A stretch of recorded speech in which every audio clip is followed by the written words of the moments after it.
Welcome to education 360 degree. बच्चों, उम्मीद कर रहा हूँ आप बहुत अच्छे से पढ़ाई कर रहे होंगे और अपने एग्ज़ाम की तैयारी बहुत अच्छे से कर रहे होंगे।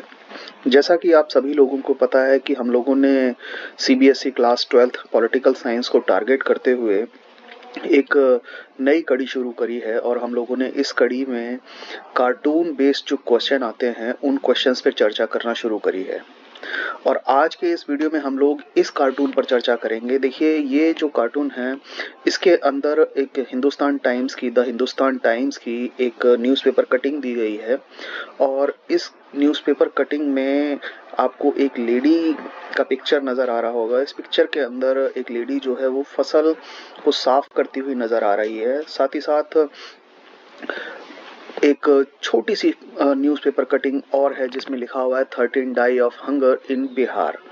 देखिए, ये जो न्यूज़पेपर की कटिंग है इसके बेसिस पर भी क्वेश्चन सीबीएसई के अंदर बन सकता है, इसलिए मैं इस के ऊपर एक वीडियो लेकर आया हूँ आपके लिए। देखिए, ये जो न्यूज़पेपर की कटिंग है ये हमें 1960 से 1970 के बीच के जो साल रहे, यानी 1960 का जो दशक रहा, ये उस टाइम पीरियड की न्यूज़पेपर कटिंग है। और ये जो टाइम पीरियड रहा 1960 का दशक, ये बड़ा ही हमारे हिसाब से हमारे यहाँ जो फसल हो रही थी कृषि की व्यवस्था के हिसाब से बड़ा ही टफ साल रहा था। और इस दौरान 1960 से 1970 के दशक में हमें दो लड़ाइयाँ भी झेलनी पड़ी थी, जैसा कि आप सभी को पता है, 1962 में और 1965 में।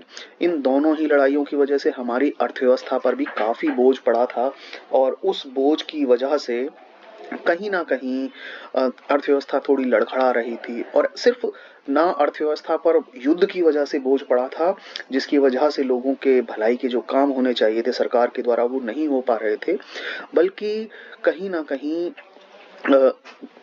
कृषि पर जो उत्पादन हो रहा था वो भी इफेक्ट हुआ। क्योंकि 1965 से लेकर 1967 के बीच में हमें ऐसी स्थिति झेलनी पड़ी जब ड्रॉट्स आए और उस समय अकाल की स्थिति हुई और उसकी वजह से हमारी फसलें बहुत ज़्यादा खराब हुई थी, जिसकी वजह से दिक्कतें हुई थी।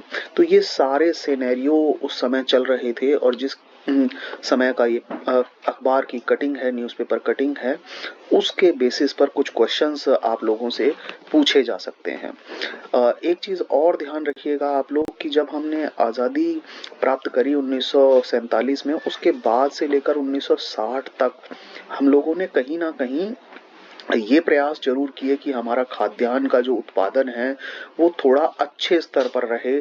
जनसंख्या बढ़ रही थी, लेकिन फिर भी 1950 का जो दशक रहा, 1950-60 का जो दशक रहा, इस 1950 के बाद 1960 तक हम लोगों का खाद्यान्न उत्पादन जनसंख्या के तुलना में ठीक ठाक था। हम लोग बहुत अच्छे तरीके से उत्पादन करते चले आ रहे थे, लेकिन 1960 के बाद हमें दिक्कतें हुई।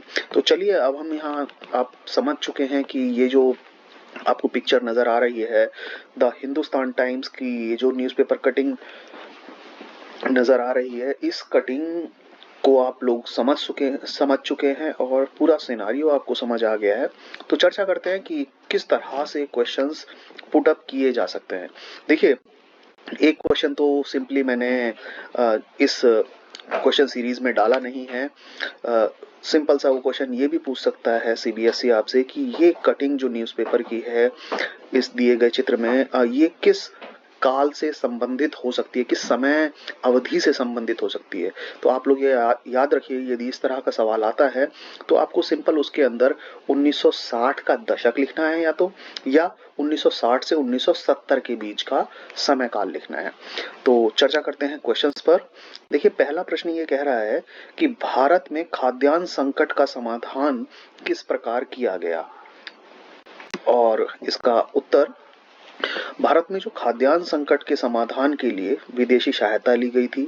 इस विदेशी सहायता में विशेष रूप से अमेरिका से खाद्य सहायता भारत को प्राप्त हुई थी।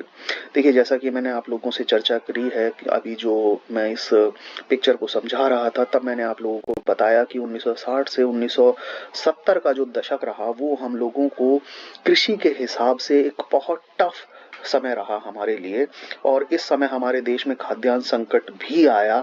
खाने पीने की चीज़ें जो थी, हम सही ढंग से खाद्यान्न और अनाज संबंधी जो चीज़ें थी वो उत्पन्न नहीं कर पा रहे थे, उनका उत्पादन हमारे यहाँ सही प्रकार से नहीं हो पा रहा था जितनी ज़रूरत हमें होनी चाहिए। और ऐसे में अकाल की स्थिति हुई। 1965 से 67 तक हम लोगों ने ड्रॉट झेले, सूखा पड़ा, बरसात समय पर नहीं हुई जिसकी वजह से फसलें खराब हुई। और ऐसे में भारत के सामने जो खाद्यान्न संकट आया इस दौरान, तो उस खाद्यान्न संकट का समाधान करने के लिए विदेशों से सहायता ली गई। और इस विदेशी सहायता में हमने स्पेशली अमेरिका से खाद्य सहायता प्राप्त करी। हमें वहाँ से अनाज, खाने पीने की चीज़ें जो थी वो प्राप्त हुई, ताकि ये जो भूख की वजह से भुखमरी जो हो रही थी हमारे देश में, उस भुखमरी के दौर से हम लोग उबर सकें, बाहर निकल सकें। तो ये पहला प्रश्न था। देखिए, इसके बाद हम दूसरे प्रश्न पर चर्चा कर लेते हैं। क्या भारत अब खाद्य के क्षेत्र में आत्मनिर्भर है? अपने उत्तर के पक्ष में तर्क दीजिए। यदि हम इस प्रश्न की बात करें, इस प्रश्न पर चर्चा करें, तो हाँ जी, भारत में यदि अब हम वर्तमान समय की स्थिति को लें, भारत अब खाद्य के क्षेत्र में आत्मनिर्भर है। और हाँ, वर्तमान समय में भारत खाद्यान्न के क्षेत्र में आत्मनिर्भर है। और इसका मुख्य कारण क्या है? इसने सेकंड क्वेश्चन के सेकंड पार्ट में क्या कहा है? अपने उत्तर के पक्ष में तर्क दीजिए। तो उत्तर के पक्ष में क्या तर्क है हमारा? देखिए, हम जो खाद्यान्न के क्षेत्र में आत्मनिर्भर बने हैं, इस आत्मनिर्भरता का एक बहुत ही अहम पहलू है ग्रीन रेवोल्यूशन, हरित क्रांति। और ये हरित क्रांति क्या है? हरित क्रांति जिसके द्वारा सरकार ने समृद्ध किसानों को, जो पैसे वाले किसान थे, जो बड़े बड़े किसान थे, जिनके पास सिंचाई की सुविधा उपलब्ध थी, जिनके खेत बड़े बड़े थे, उन्हें उच्च गुणवत्ता के बीज, हाई यील्ड वेराइटीज, HYV बीजों को प्रदान किया। साथ ही साथ उर्वरक, कीटनाशक, और जहां सिंचाई की सुविधा नहीं थी वहां बेहतर सिंचाई की सुविधा उपलब्ध कराई। और ये सब कुछ बड़े ही अनुदानित मूल्य पर उपलब्ध कराई। सब्सिडी के तौर पर बहुत नॉमिनल से प्राइस को लेकर ये सारी की सारी चीजें बड़े किसानों को उपलब्ध कराई थी। और सरकार ने यह भी गारंटी दी किसानों को कि ये जो उपज होगी, सरकार जो उपज करेंगे, सरकार जिन खाने पीने की चीजों का उत्पादन करेंगे, जो अनाज उगाएंगे, उन्हें निर्धारित मूल्यों पर खरीदा जाएगा। और इन उपायों के स्वरूप, इन उपायों के कारण, यानी हरित क्रांति के कारण, ये जो सरकार के द्वारा प्रयास किए गए, इन प्रयासों के परिणाम स्वरूप उत्तर भारत के कुछ राज्य जैसे पंजाब, हरियाणा, पश्चिमी उत्तर प्रदेश, यहाँ पर उपज में अत्यधिक वृद्धि हुई। और इसी चीज को हरित क्रांति कहा जाता है। हरित क्रांति के माध्यम से आज हम बात करें तो हरित क्रांति के माध्यम से हमारा देश न केवल खाद्यान्न के क्षेत्र में आत्मनिर्भर हो गया है, बल्कि आज तो ऐसे हालात हमारे यहाँ उत्पन्न हो गए हैं कि हम अनाज को दूसरे देशों में निर्यात कर देते हैं। हम अनाज को दूसरे देशों को बेच रहे हैं और बहुत आसानी से हम अपनी ज़रूरतें पूरी कर लेते हैं। बचा हुआ अनाज हम दूसरी कंट्रीज को शेयर कर लेते हैं, जिससे प्रॉफिट हम लोग कमा लेते हैं। तो ये हमारा सेकंड क्वेश्चन का आंसर था।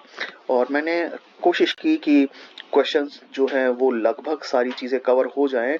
तो देखिए, सेकंड क्वेश्चन काफ़ी लंबा हुआ, जिसमें दो चीज़ें मैंने आपसे पूछ ली और दोनों चीज़ों में एक लंबा सा आंसर आपको यहाँ देना पड़ा। और मुझे लगता है कि शायद इस पिक्चर से रिलेटेड यदि कोई भी चीज़ आपसे पूछी जाती है CBSE के एग्ज़ाम में, तो बहुत आसानी से आप उसका अब उत्तर कर पाएंगे।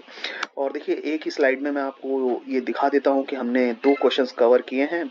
आप चाहें तो इस का स्क्रीनशॉट ले लीजिए, ताकि आपको दोनों क्वेश्चंस का आंसर एक साथ एक जगह नज़र आए और उसे आप लोग आसानी से अपनी नोटबुक में नोट कर सकें।